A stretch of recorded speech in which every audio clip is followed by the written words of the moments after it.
Channel I একটা TV channel আছে,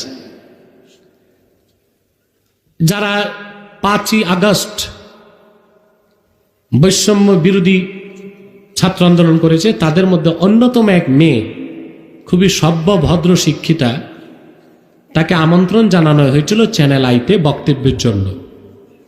দুঃখজনক বিষয়, মেয়েটি ঢুকার পর চ্যানেল আইয়ের যে পরিচালক ছিল অনুষ্ঠানে, সে বলে হেজাব খুলতে হবে।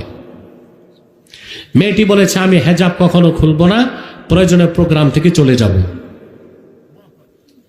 যদিও বা চ্যানেল আই পরবর্তীতে মাইরের ডরে ক্ষমা চাইছে, কিন্তু আমার কথা, যে দেশে 14 কোটি মুসলমান, সেই দেশে একটা চ্যানেলে কোন কুলাঙ্গার কিভাবে সাহস করে একজন আমন্ত্রিত নারীকে হেজাব খুলতে বলার?